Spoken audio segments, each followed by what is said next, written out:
wabarakatuh. Let me introduce myself. My name is Lisa Septi Agustin from class 5C.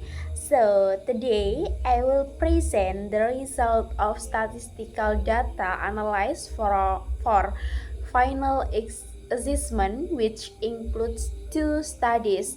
The first one is experimental research case, and then next correlation research, and related to vocabulary mastery of the 7th grade student.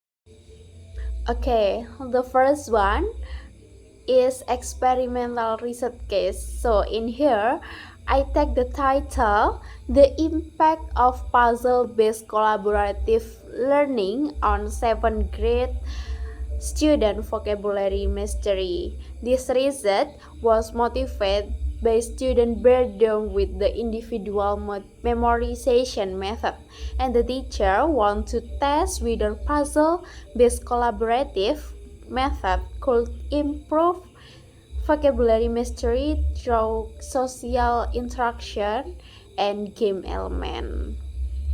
So next adalah variabel dan hipotesisnya. In here there is a independent variable and dependent variable.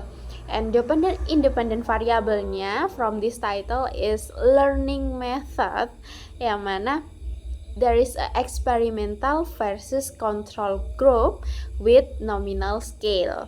And then there is a dependent variable. Dependent variable di sini ya adalah vocabulary mastery score with interval scale 0 until 100.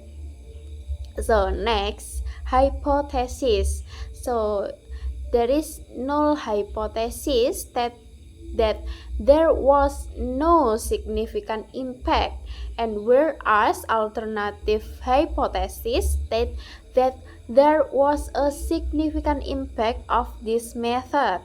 So step by step to analyze is to test this hypothesis. I use the independent sample t-test because it's compare that's mean of two independent group. The first one is homogeneity test, and based on the level, in here the sig value is 0,401 because lebih dari 0,5, then the data variance is declared homogeneous. And then next, descriptive analyze. The experimental group rata-rata adalah 86,30, much higher than the control group yang mana hanya 71,00.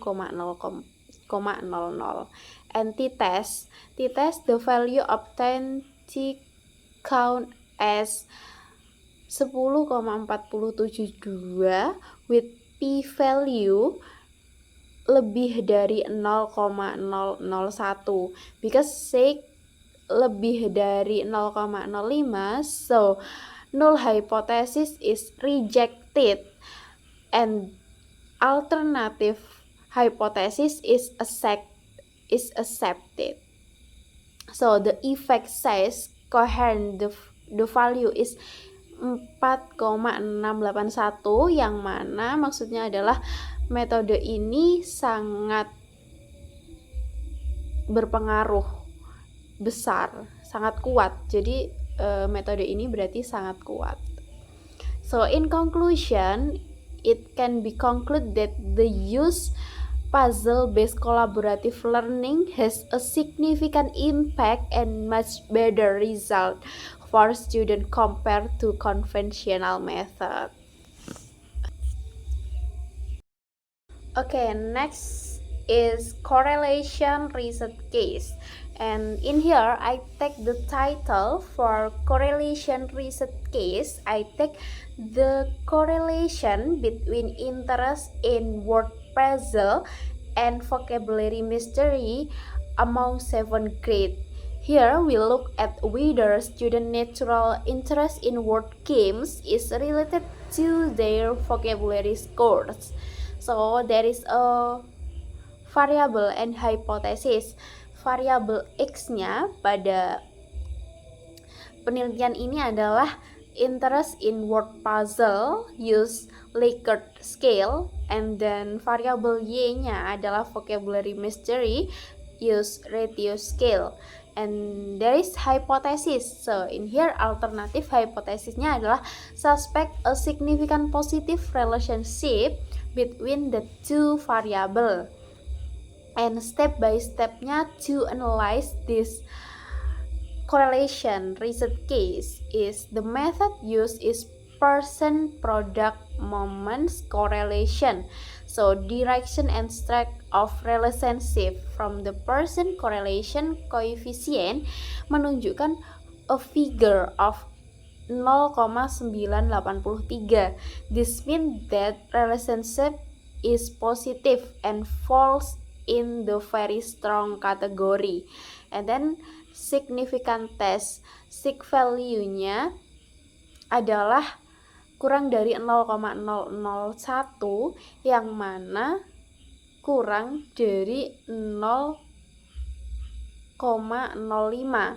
So null hypothesisnya adalah rejected.